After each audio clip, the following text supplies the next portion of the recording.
आप सबकी किताबों में बहुत सारे ऐसे चैप्टर दिए गए हैं जिनसे आप मोटिवेट हो सकते हैं, आप प्रेरणा ले सकते हैं कि जिंदगी में हमें कैसे आगे बढ़ना है। तो ऐसी आज मैं आपको एक कहानी सुनाने जा रहा हूं जो कि है एक बहुत ही परिश्रमी बालक की, जिसने अपने मेहनत के दम पर, अपनी लगन की बदौलत दुनिया के सबसे बड़े वैज्ञानिकों में से एक ने जगह बनाई और दुनिया में बहुत अधिक प्रसिद्ध हुए एक वैज्ञानिक के रूप में। तो ये कहानी है माइकल फैराडे की। किसकी कहानी है? माइकल फैराडे की। माइकल फैराडे की कहानी। किसकी कहानी है? माइकल फैराडे की। क्या आप सबने कभी माइकल फैराडे का नाम सुना है? नहीं सुना होगा। आप सड़क पर चलती हुई बहुत सारी गाड़ियों को देखते हैं प्रतिदिन, बसें, कार्स और बहुत सारी चीजों को। बिजली के पंखों को देख रहे हैं आप, आपकी क्लास में लगा हुआ है। और इसके साथ ही कई तरह की ऐसी चीजें हैं जो जिनसे आप सब परिचित हो। आपने कंपनी में, फैक्ट्री में बहुत सारी मशीनों को देखा होगा, या बहुत सारी जो चीजें बनती हैं, प्रोडक्ट्स तैयार किए जाते हैं, वो बड़ी बड़ी मशीनों पर तैयार किए जाते हैं। लेकिन क्या आप लोगों ने कभी ये सोचा कि ये मशीनें किस प्रकार चलती हैं? आप लोगों ने कभी सोचा कि मशीनें किस प्रकार चलती हैं? तो मैं आपको बताना चाहता हूं कि ये मशीनें बिजली के चुंबक से चलती हैं। किससे? जिसको हम इलेक्ट्रोमैग्नेटिक भी कहते हैं। क्या कहते हैं? बिजली के चुंबक से चलती हैं, जिसको हम इलेक्ट्रोमैग्नेटिक भी कहते हैं। और जो इलेक्ट्रोमैग्नेटिक है, यानी कि जो बिजली के जो चुंबक है, उसका जो इन्वेंशन है, उसका जो आविष्कार है, वो किसने किया था? माइकल फैराडे ने किया था। तो आज आप सबको भी उनकी कहानी जाननी चाहिए कि इतना बड़ा वैज्ञानिक कैसे बना। और आप जब उनकी कहानी सुनोगे तो आपके अंदर भी एक प्रेरणा जागेगी, मोटिवेट होगे कि हम क्यों नहीं कर सकते। जब वो कर सकते हैं तो हम क्यों नहीं कर सकते। तो फैराडे की जो ये जो इन्वेंशन थी, इसने दुनिया में कई तरह की चीजों के आविष्कार को बल दिया। लेकिन आपको क्या पता है कि जो माइकल फैराडे का जो जीवन था वो बहुत ही कठिनाइयों से भरा हुआ था। उनका जन्म एक बहुत ही गरीब परिवार में हुआ था। और किसके परिवार में हुआ था? लोहार के परिवार। किसमें? लोहार जानते ना आप, जो लोहे का काम करते हैं। माइकल लगभग कितने वर्ष की आयु में? लगभग 6 इयर्स ओल्ड। जब वो 6 वर्ष के थे तभी वो कहाँ जाने लगे थे? स्कूल जाने लगे थे, विद्यालय जाने लगे थे। लेकिन उनके पास किताबें नहीं थी। But he had no books. सोच लीजिए, 6 साल की उम्र में विद्यालय तो जाने लगे, पाठशाला जाने लगे, स्कूल जाने लगे, लेकिन उनके पास कोई किताब नहीं थी। इसलिए उन्हें बहुत तरह की तकलीफों और परेशानियों का सामना करना पड़ा। लेकिन वह उससे घबराए नहीं और वो लगातार मन लगाकर पढ़ते रहे और साथ ही साथ अपने पिता के काम में भी हाथ बटाते रहे। ठीक है। और इस तरीके से लगभग 7 साल बीत गए। लगभग कितने साल बीत गए? तो 7 साल बाद उनकी उम्र कितनी हो गई? 13 ईयर्स। कितनी? जब वह 13 वर्ष के हुए। कितने वर्ष के हुए? तो गरीबी के कारण उनके पिता ने उनका स्कूल जाना बंद कर दिया। बेचारा माइकल, जो कि बहुत ज्यादा इच्छुक थे पढ़ाई करने के, वो अपना मन मारकर रह गए। जाना चाहते थे स्कूल, लेकिन उनके पिताजी ने उनका स्कूल जाना बंद कर दिया।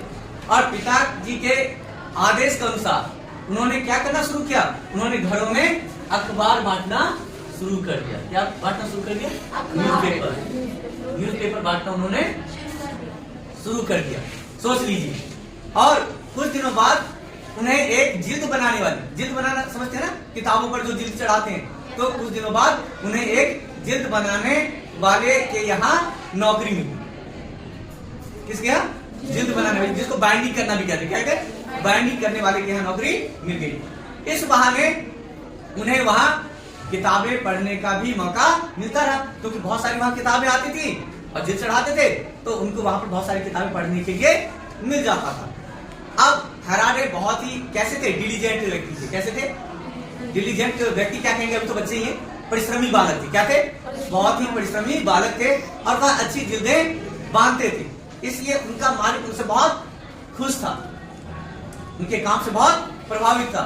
यदि दुकान पर बिजली से रिलेटेड कोई भी किताब आती तो फैराडे उससे अवश्य पढ़ते, क्योंकि वहां बहुत सारी किताबें आती थी वायरिंग करने के लिए। तो बिजली से रिलेटेड, इलेक्ट्रिसिटी से रिलेटेड अगर कोई भी बुक्स आती थी तो वो उसको बड़े ध्यान से मन लगाकर पढ़ते। एक दिन एक व्यक्ति उस दुकान पर आया और उस व्यक्ति ने फैराडे को बड़े लगन से एक किताब को पढ़ते हुए देखा।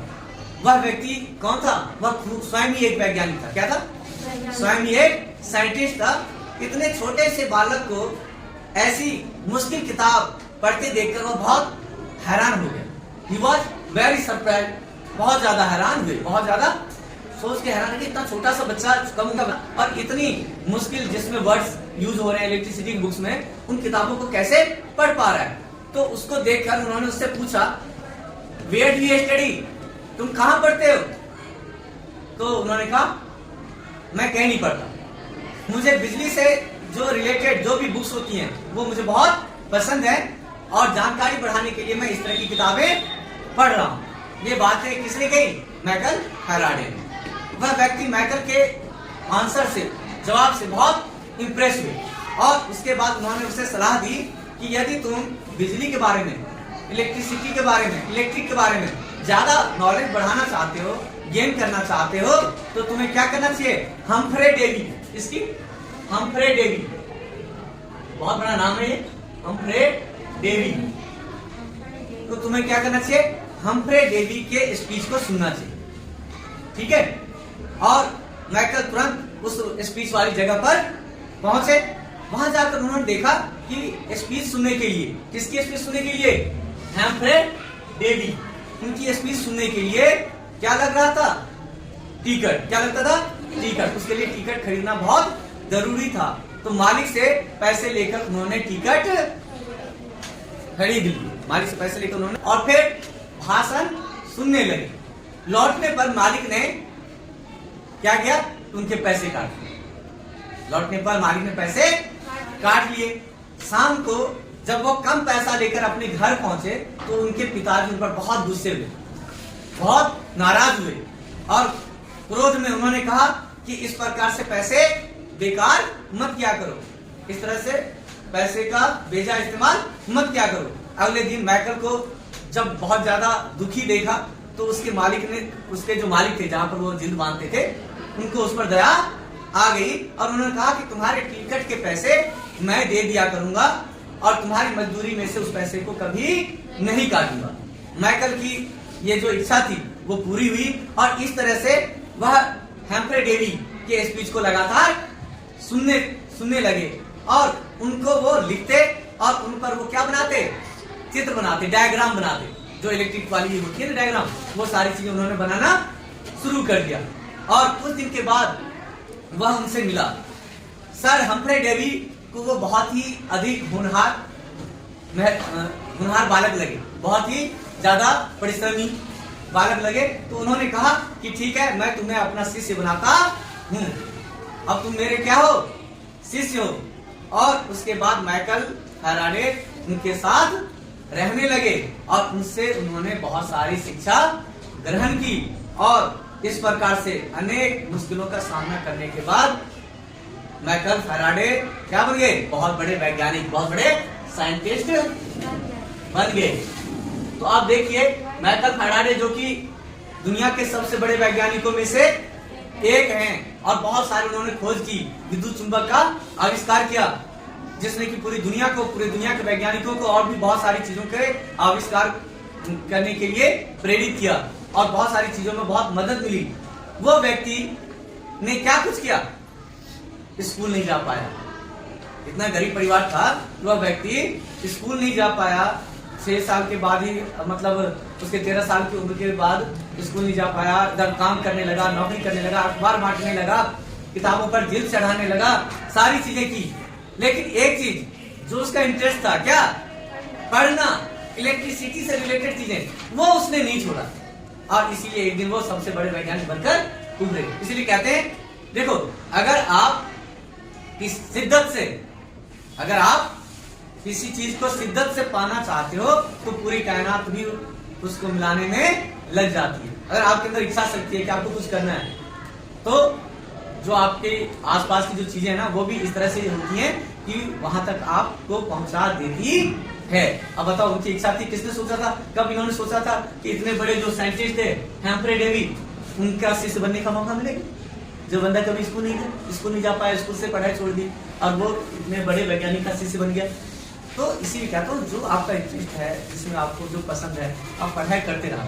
और आप लोग सोचिए, आपके मम्मी पापा तो आपके स्कूल की फीस भी देते हैं, बुक्स भी खरीद कर दे रहे हैं, यूनिफॉर्म भी दे रहे हैं, आपको नौकरी पर भी नहीं जाना है, आपको अखबार भी नहीं बांटना, आपको कोई भी काम नहीं करना पड़ रहा ना। मम्मी पापा ये कह रहे हैं कि भाई कमा कर लाओ, आपको सब कुछ मिल रहा है, भोजन मिल रहा है, शिक्षा मिल रहा है, स्वास्थ्य संबंधित कपड़े मिल रहे हैं, हर चीज आपको मिल रहा है, सारी चीजें आपके पास। केवल वो एक चीज कह रहे हैं आपसे करने के लिए, वो क्या है, पढ़ाई करना, लेकिन आप वो नहीं करना चाहते।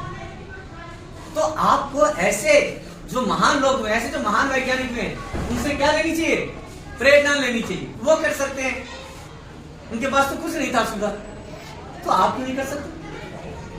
केवल एक चीज है, वो है विल पावर। क्या है, विल पावर। आपके अंदर इच्छा शक्ति होनी चाहिए किसी चीज को हासिल करने की। दुनिया की कोई ऐसी ताकत नहीं जो आपको उस चीज को हासिल करने से रोक सके।